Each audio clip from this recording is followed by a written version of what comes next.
Hey, it's Jeremy from Jeremy.net. I gotta tell you, it is a bit of a time warp going back and looking at some of these videos because looking at this video, at this drawing right now, it's a little bit of a time warp because I'm actually inking the finished version of this page in real time, like not in real time, but at the time I'm recording this audio, I'm looking at me doing the layouts in the past of a page that I'm now doing the inks for. So it's kind of weird that I just happen to be doing the audio for this video now at a time when I'm also inking it because I definitely go through some changes and I'm kind of revising it, and I feel like I'm definitely adding more in the inks than is just here in the layouts. I've been trying to push. I think I'm getting better at drawing the wings on the archangels, pushing my sense of volume, composition, things that in theory I've already worked out in the layout. But the inks, there's a reason why it's a refining, finishing stage of the process. But oddly enough, what I wanted to talk about is not about my comics per se. I actually want to talk about you guys and improving your artwork. Last week, I recorded a live stream, and it was me working on my figure drawings, going on taking some of my figure drawings that didn't come out as well, that weren't as well executed, and I was redrawing them. I'll usually end up doing one or two, sometimes several studies where I will go back and just try to work through what went wrong in a particular drawing. Sometimes it takes me several drawings to work through, and I may have to try a couple of different approaches. Sometimes they're structural, sometimes they're compositional.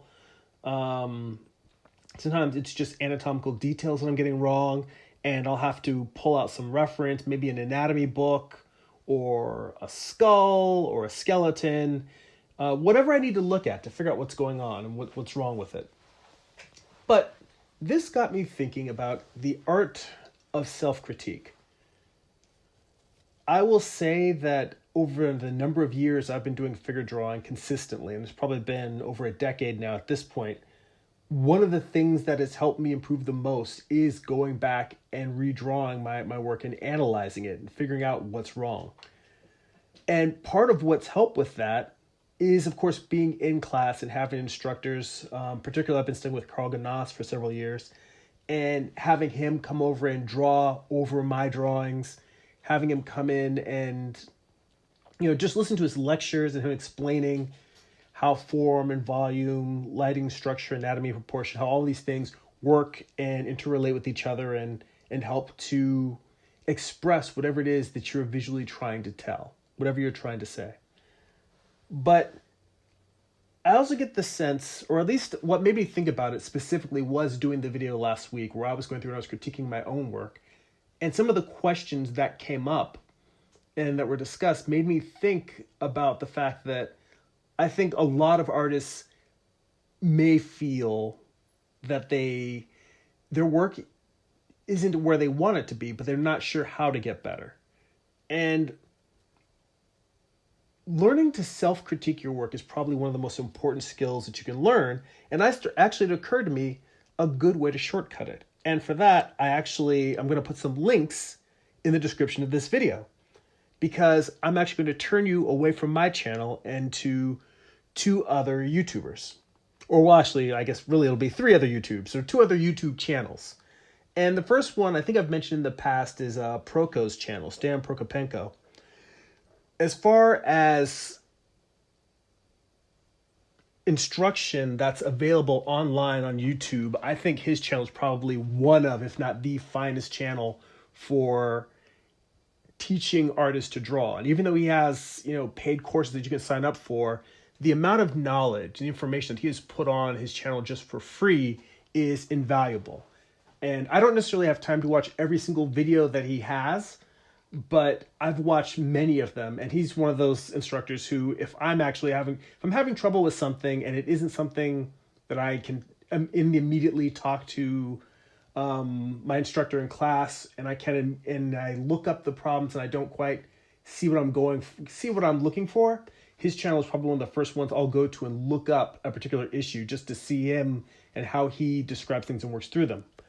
But in the terms of self-critique, what I wanted to mention was that I think listening to people critique other artists is very, very helpful, because when you listen to someone talking about what they're doing wrong in their work, and I was thinking about this in terms of you guys listen to me describing the things that I'm having problems with or what I feel is wrong and what I'm trying to correct, hearing an instructor critique someone else's work, often when I hear that, what I'm doing is I'm kind of checking myself. I'm listening to those critiques, and even if someone isn't pointing that critique towards me, like if I'm in figure drawing class and I hear my instructor critiquing someone else's work, even if they're not talking to me, I'll kind of listen and keep an ear out for that and say, am I making the same mistakes that he's describing there?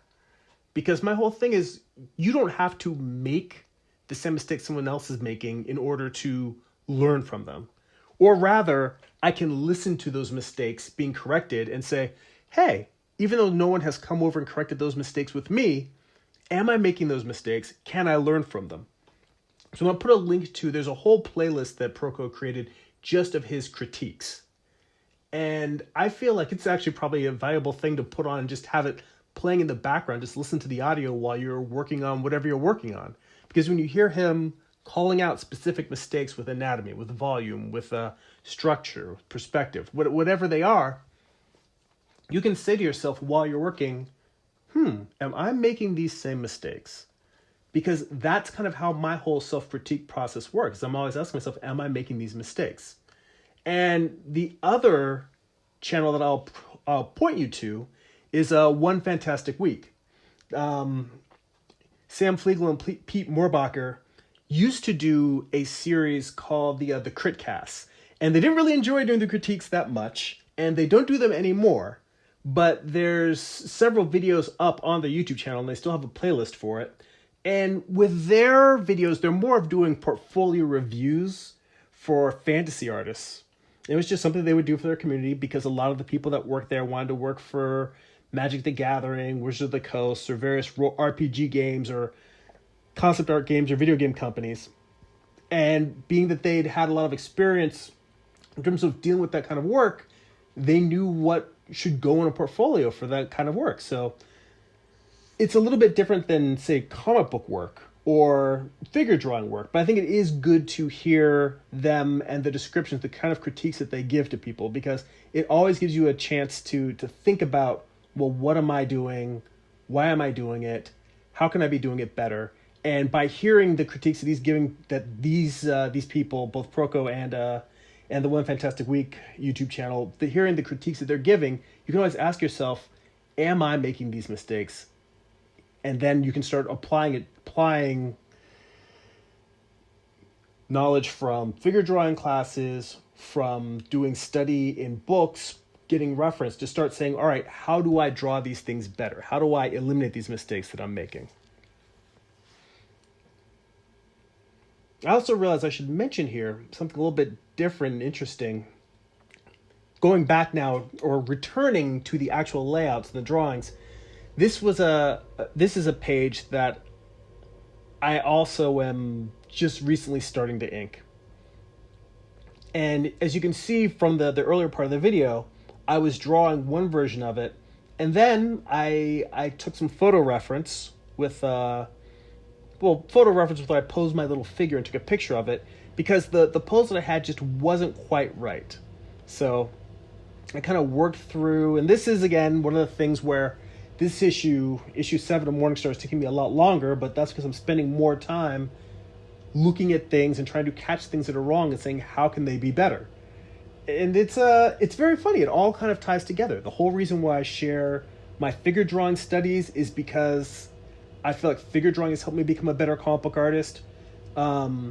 Using reference and learning to critique my work and being, I guess, becoming a harsher critic in these days is helping improve my work. And it's all in service of trying to improve your craft. Whether you're somebody who's working on a video game idea that you want to have, whether you're planning to write and draw your own graphic novel, whether you just like making cool art.